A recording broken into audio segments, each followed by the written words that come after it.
spirit rejoices in God. My soul magnifies the Lord. My spirit rejoices in God, my Savior. My soul magnifies the Lord. My spirit rejoices in God. My soul magnifies the Lord. My spirit rejoices in God, my Savior. My soul magnifies the Lord. My spirit rejoices in God. My soul magnifies the Lord. My spirit rejoices in God, my Savior. My soul magnifies the Lord. My spirit rejoices in God. My soul magnifies the Lord. My spirit rejoices in God, my Savior. My soul magnifies the Lord. My spirit rejoices in God. Well, it is well, it is well, it is well with me. It is well, it is well, it is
A week to catch up. Good morning. Hope everybody's had a wonderful night's extra hour of sleep. I don't think anybody really got an extra hour. You either stayed up late an hour later, or if you're like me, you get up precisely at 2 a.m. and you set your clock back an hour, which is the correct way to do it. A lot of people set the clocks back an hour before they go to bed. That's silly, you know. You really need to get up at 2 a.m., turn the clock back an hour, and then go back to bed and not sleep. So we are on the sixth lesson of our series, and today's lesson is entitled Just As You Believed. And it's really all about faith and what faith can do.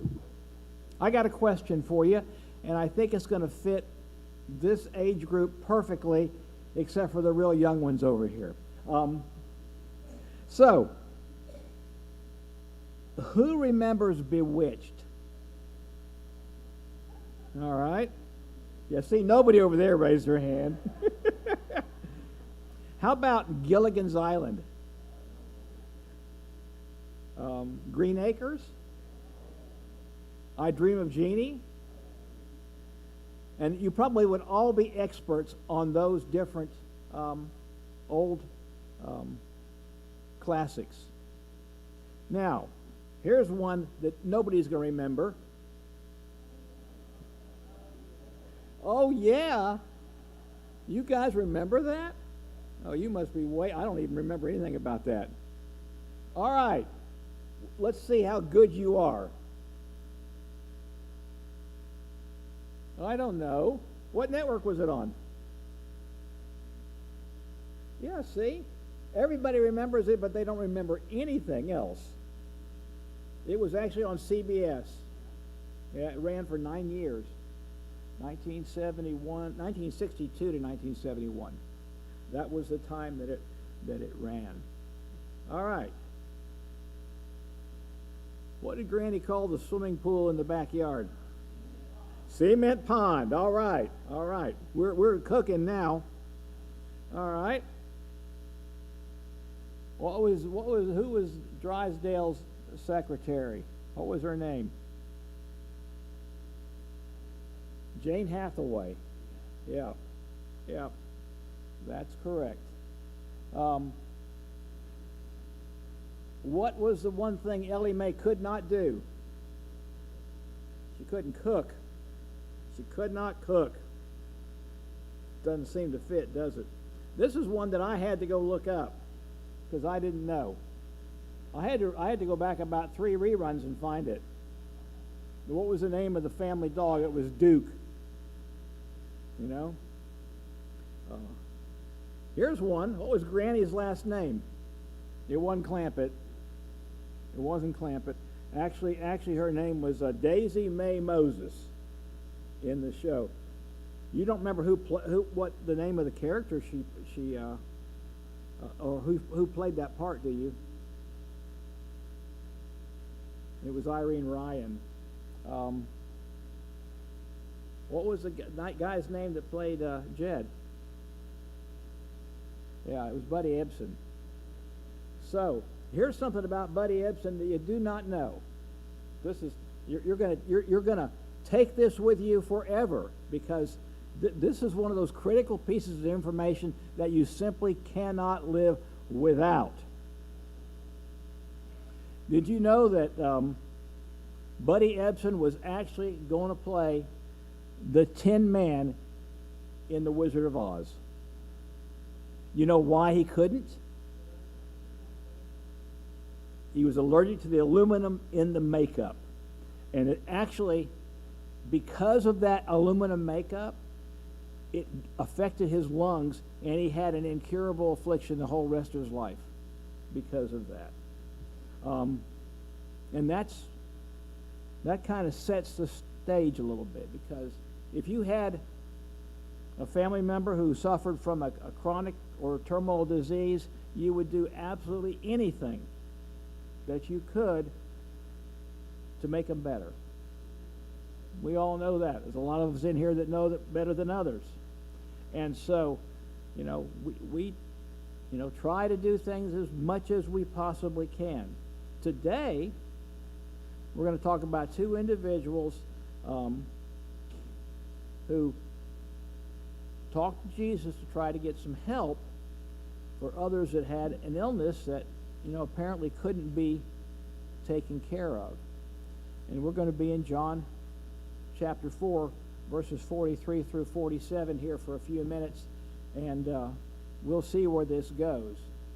So, let me go back, I'll get too far ahead. After 2 days, he departed for Galilee, for Jesus himself had testified that a prophet has no honor in his own hometown. We'll talk about that in a few minutes. So when he came to Galilee, the Galileans, they welcomed him, having seen all that he had done in Jerusalem at the feast. What happened at the feast in Jerusalem? Remember? It was a big wedding feast. For they too had gone to the feast. So he came again to Cana in Galilee, where he'd made the water wine. And at Capernaum there was an official whose son was ill. When this man heard that Jesus had come from Judea to Galilee, he went to him and asked him to come down and heal his son, for he was at the point of death. Now, up until now, Jesus had not miraculously healed any sick person. So this was early in his ministry. And so he had cast out demons, he'd done some other things, but he had not actually healed a sick person yet. And actually, if you read on through John, you find that out. Why do you think this guy went out to look for Jesus if this is something Jesus hadn't done? Well, we know that they were there. A lot of them were there because they'd heard what Jesus had done, and so they decided, he'd probably just thought about it and said, why? Why do you think he did that? Why do you think a prophet has no honor in his own hometown? You ever hear in business we talk about the guy from out of town with the briefcase? He's the expert. You may have somebody who knows everything about something, but because he's in-house, you tend to look past him, and you want to go hire an expert to come in to tell you the same thing that the guy that was there would have already told you. That's what Jesus said.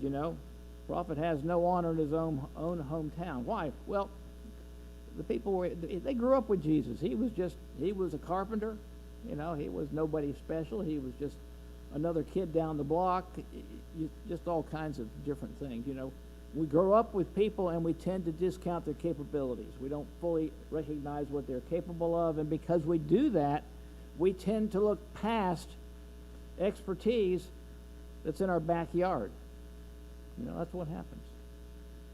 You ever had a child with a medical emergency? When I grew up, I had asthma. I had childhood asthma. I had it really, really bad. I was in the emergency room frequently as a child, and I'm sure my parents were really happy about that. But a lot of us have had children that have been sick, and because of that, we're familiar with whatever steps we take to get them treated. And some people, now this is going to come as a great surprise to you, but some people have pet animals that they treat about the same way. And so they'll think nothing is spending tens of thousands of dollars to get the animals healed, made well again, just like they do their own children. And they kind of are. What do we do? When we're faced with a situation like that, where we're trying to control things, and that's something that we really can't do. It's hard for us to control things, but we like to. Our first reaction is, let me fix it. Particularly the some of the men in the room, myself included. Let me fix it. I'll take care of it.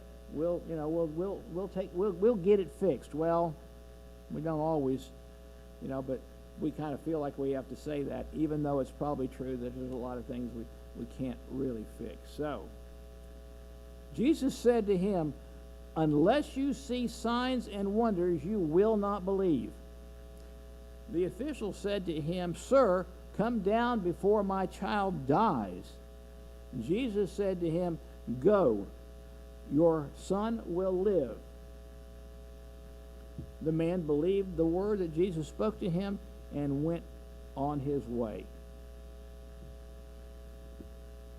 Do you think Jesus' response to this man was maybe a little harsh? Unless you see me perform some great event here, you're not going to believe.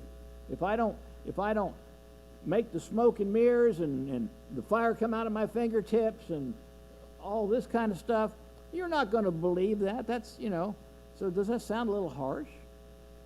But you got to understand that he was really talking to the crowd, not just this man. You people, but the Galileans in the crowd, the people who were in the crowd. You're all here to see something. You're here to see fire fly from my fingers. You're here to see me pull a rabbit out of a hat. You're here to see, some kind of a big show. That's what Jesus says. Unless you see some kind of whoop-de-doo, you're not gonna believe. That idea that Jesus said about prophet no honor his own country, that kind of got repeated throughout the New Testament. It was in Matthew in chapter 13, verse 57. It was in Mark 6:4. It was in Luke 4:24. People followed Jesus everywhere but where he grew up. It just, we can't really spend a lot of that time on that. And verse 50 says, the man took Jesus at his word, and he departed. He departed. Is that faith? You call the doctor on the phone, and he says, no worries. The child that is choking right now in your kitchen is healed. What will we do? First thing we do is we go check. We'd go check. It wouldn't be something that we would say, oh, this is going to be great. Everything is just perfect. Because sometimes it's not. Sometimes it's not. We are very, very faithful, and we have a whole lot of faith when we see it. When we see it. Our faith is the greatest when we're looking right at it. That's when it's the greatest. And is that faith? Is that faith? Probably not. Probably not. That's confirmation. That's all. It's confirmation. We see it. We hear it. We validate it. It's confirmation. It's not faith. It just didn't. Yes?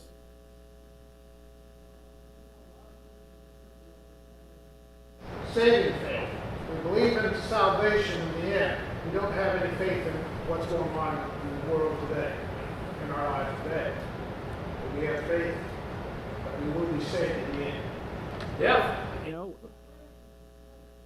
I hope for the evidence of things not seen. What's faith? You believe there is a city called New York City. I've never been there, but I believe the evidence out there that there is out there. Well, if we truly believe, and I think I'm among a group of people who truly believe that heaven is real, that salvation is a real thing, that there is a reward waiting for the faithful at the end of the line. And that's important. We need to understand that we don't have any evidence. We just know what we have seen and what we believe. And that's based upon our belief that the Bible is true, that what is in the Bible is going to come to pass, whether or not, we have to know it is our destiny. Salvation is ours. We just have to believe it. We have to believe it. So, continuing on, as he was going down, his servants, this is the man that, went on his way, his servants met him and told him that his son was recovering. So he asked them the hour when he began to get better, and they said to him, yesterday at the 7th hour the fever left him. The father knew that was the hour when Jesus had said to him, your son will live, and he himself believed, and all his household. This was the day before that he talked to Jesus. And then he traveled a long distance, apparently, because it was the next day when he saw the servant say, hey, your son's getting better.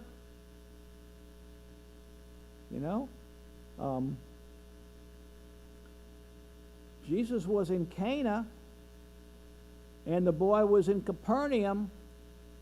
That's about 20 miles apart. It's a little further than this. Does that demonstrate faith? Yeah. Does that demonstrate belief? Yeah, because this guy, now I probably would have picked up the cell phone and called. Hey, is he better yet? And there's no record this happened. So I think he had to wait till he got closer to home to find out. And 20 miles, well, that's a pretty good hike. I'm not sure some of us could actually make 20 miles, but we'll see. We'll see. He himself believed, in all his household. Now, I think the man believed when he left Jesus that his son would get better. I'm not sure that the household believed, other than the man said, I talked to Jesus, he told me our son would live, and I came home. So, from the family's perspective, in this particular instance, yeah, I guess there would be some measure of belief. Yeah, I believe that Jesus was capable of healing his son, even though he wasn't even in the same place. That's what I believe, and that's what I think they believe, that Jesus was real. He had the ability to heal people. And it says this was the second sign that Jesus did when he came from Judea to Galilee. I don't think believing in Jesus meant as much to the household as it did to the nobleman. Because he's the one that made the trip.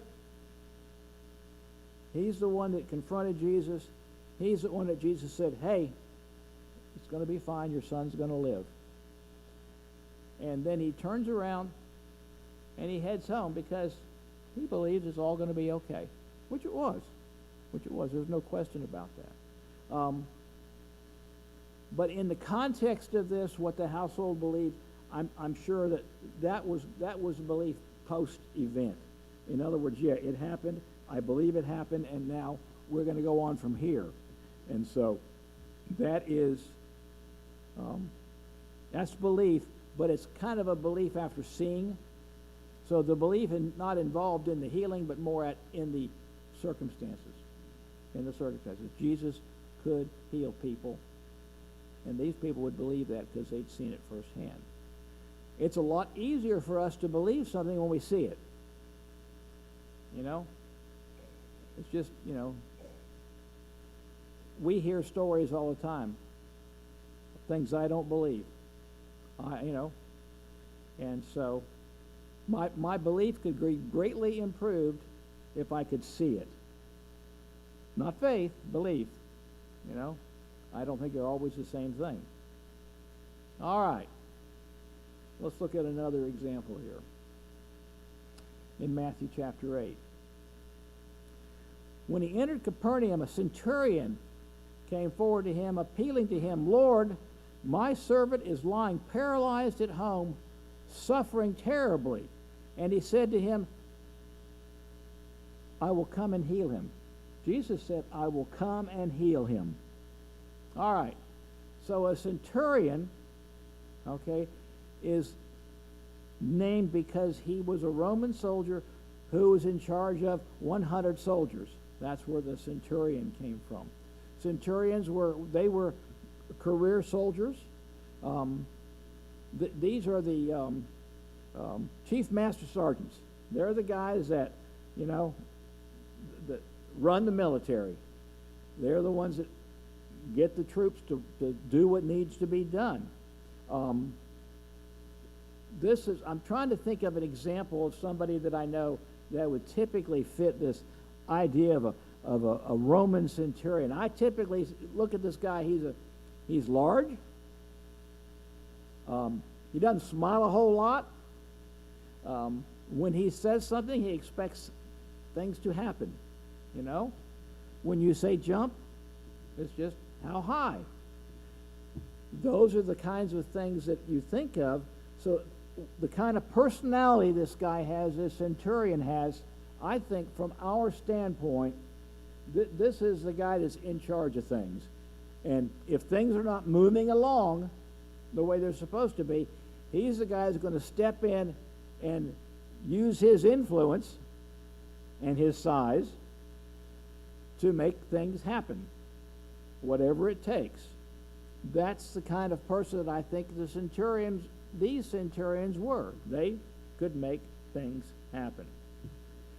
One thing about people like that is that strong leaders, effective leaders, always make an effort to look after the welfare of the people they're responsible for. In other words, those 100 men would be his objective, to take care of them. Because if he doesn't have them, if he doesn't have that team working for him at full strength, he's got a weakness. And that weakness could be exploited by somebody somewhere down the line. And so, from the centurion's perspective, I've got to keep my men healthy, physically fit, and ready to do whatever we need them to do all the time. And I'm not going to project any weakness. I'm going to be there for them because when I need them, they will be there for me.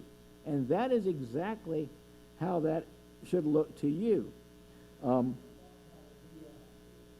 Say that?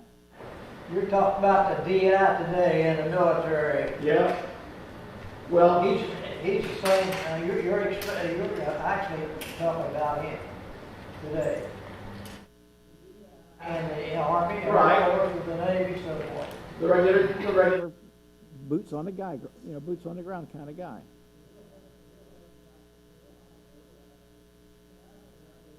He had not been going through basic training. And at DI, it does just exactly what you said in the Centurion. I mean, He watch after those men. If they don't accomplish what he wants, it's on him, see? I mean, he's there, he has to instruct them in such a way that everything happens for good. I mean, it's a two-way street. Street. I mean, if you're going to be conscripted into the military, or you join the military, and this is a military this is a military situation. I don't like to just go down this path, but so when you're asked to do something, when you sign on the dotted line, you're agreeing that you're going to do whatever you're asked, what they ask of you. Enough of us in here have been in the military, are exposed to it. We know that when they say do it, we just go do it. There's no argument. There's no discussion. There's no, well, can we talk about this first? No, there's not. Why do you think thousands upon thousands of men would jump out of floating boats and wade to shore as they watch machine gun after shoot down comrade or soldier after soldier? They were conditioned to respond to a situation. When we don't have a good understanding today of what it really means to be willing to lay down your life for your fellow man. But there was a point in our history where people understood that. And that became a true situation. And so this centurion, in coming to Jesus, basically is saying, I got this guy that's just, he's in bad shape, and, can you help him? Can you help him? And, the centurion wasn't asking for himself. He's asking for his servant, who may have been one of his 100 charges. In the eyes of a Roman now, that servant may have just been a lowly slave. Who knows? But the centurion thought enough of this person and found himself able to talk to Jesus and say, hey, can you help me? Well, when Jesus said, I will come and heal him, the centurion replied, Lord, I am not worthy to have you come under my roof, but only say the word, and my servant will be healed. For I too am a man under authority with soldiers under me, and I say to one, go, and he goes, and I say to another, come, and he comes, and to my servant, do this, and he does it. Now, this is a guy that's used to having everything go the way he wants it to. And clearly, in the case of this servant, he thought enough of this person to seek help for them because they were not doing well. But the centurion said, I'm not worthy to have you come in my house.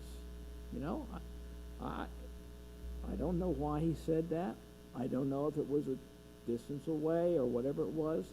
But one thing that is remarkable about this centurion is the fact that he says, I'm not worthy for you to come to my house, but I know if you say that he's healed, he's healed.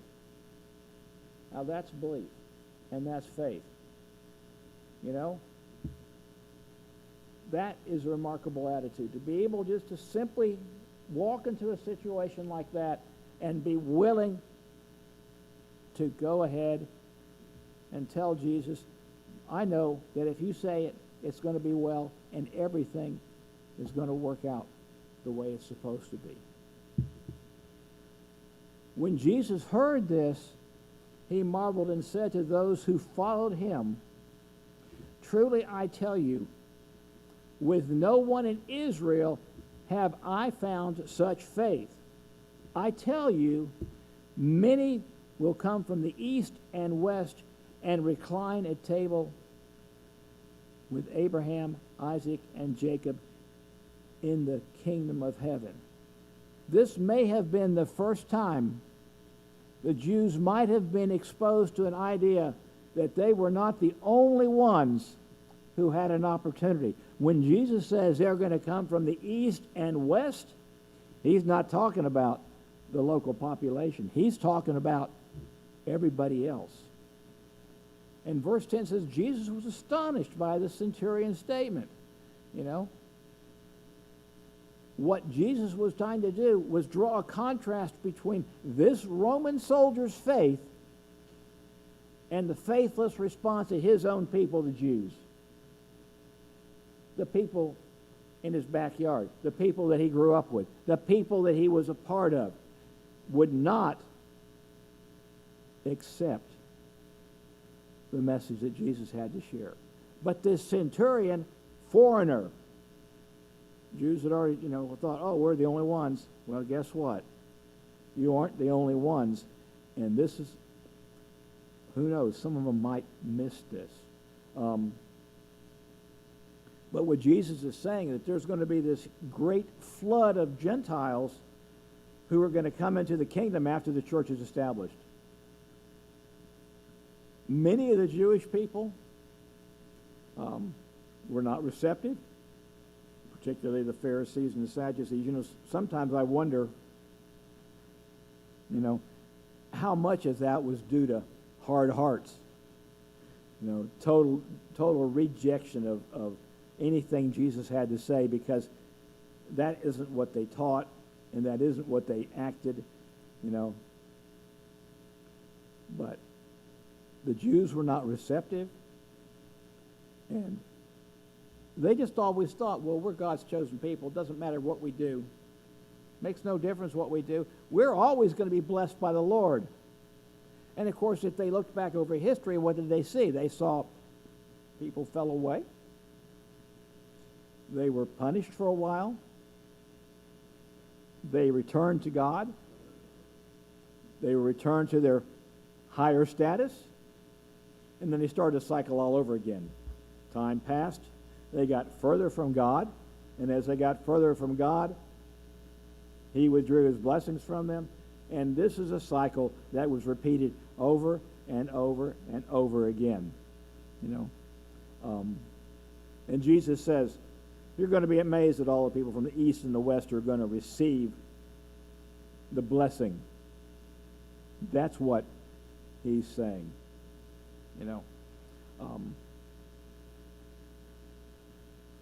In Luke 12:48, Jesus taught the principle of proportionate responsibility, where he said, from everyone who has been given much, much will be demanded.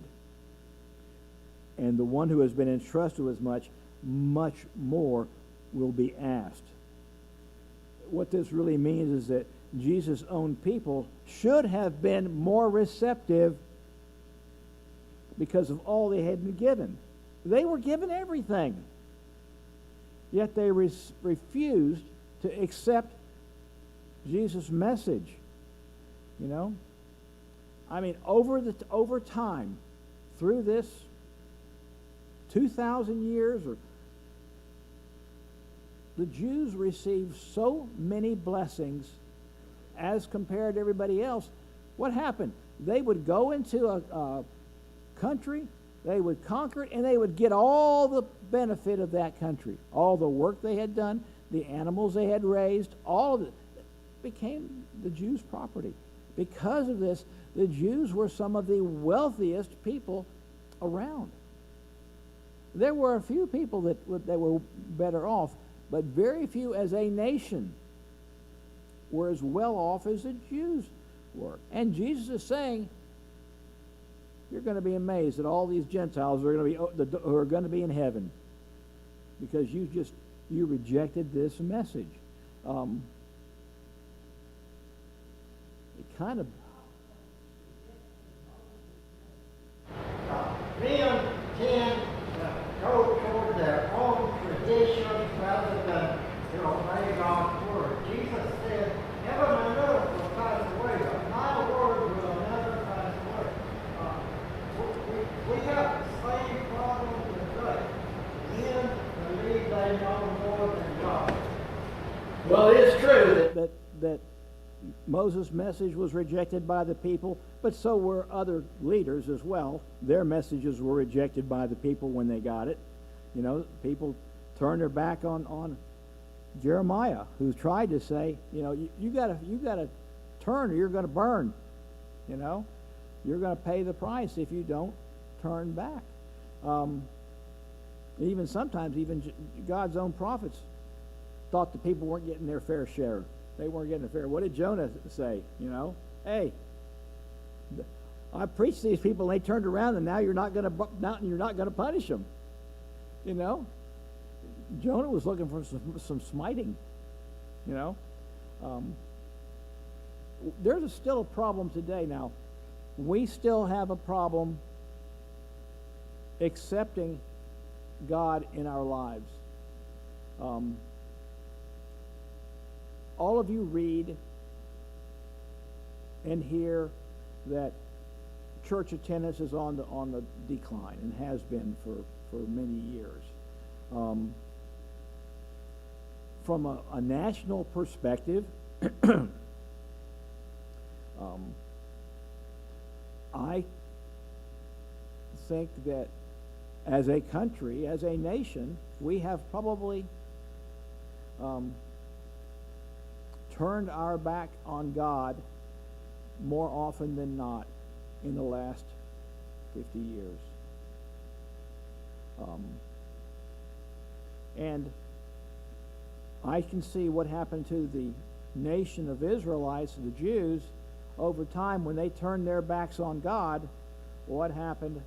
Well, at some point in time, some corrective action took place. I would say that as a nation, we were very, very blessed.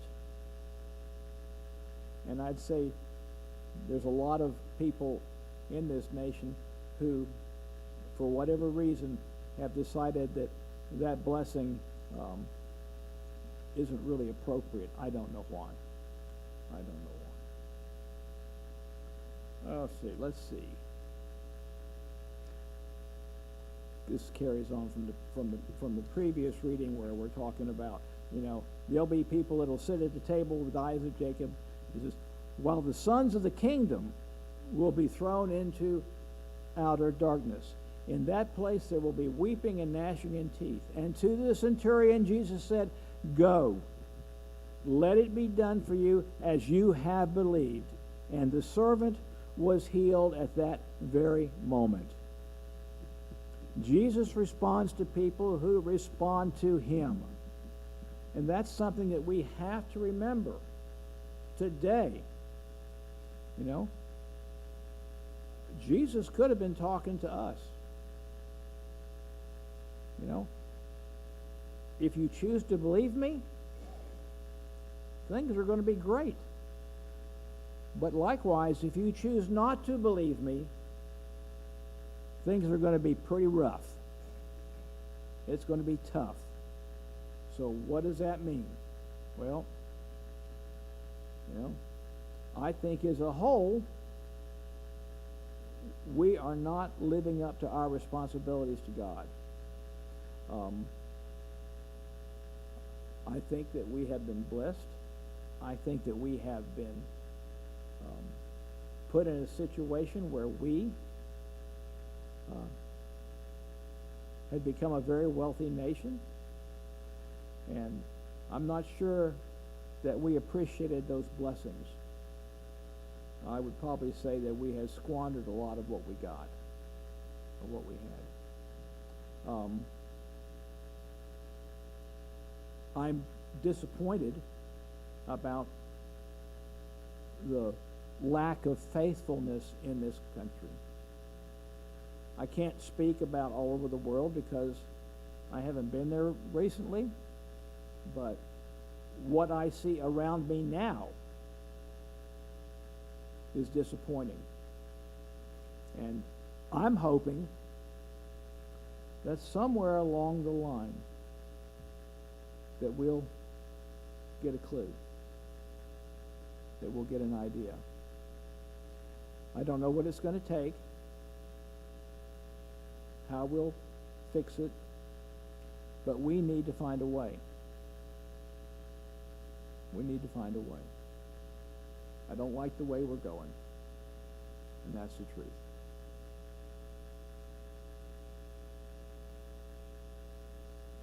It is our faith that releases God's blessings in our lives. There's no other explanation. Now, we might not be the wealthiest people in the world, but we are very, very wealthy as a group of people. We are not starving to death. We have all the food we can eat. We have medical care available to us when we need it. There are so many advantages that we have in our lives that I truly believe are a blessing from God. And if we don't respond to those blessings, there might be a day when things aren't as good as they are right now. And we need to find a way to convey that message to the world. We need to find a way to explain to them that there is going to be a reckoning one day. And when it happens, I pray that we end up on the right side. When we truly believe in God, and I believe this with all of my heart, we will absolutely receive rich gifts in our lives. If we put God number one in our life, He'll make sure we're number one to Him. Jesus can say to us, go and you'll be healed. Go and do this. Or go and we just know. We just know. That's how it's going to be. Every time, without question, without fail. Believe in God, reap the benefits. Turn your back on God and reap the whirlwind. That's how it's going to be. Let's pray.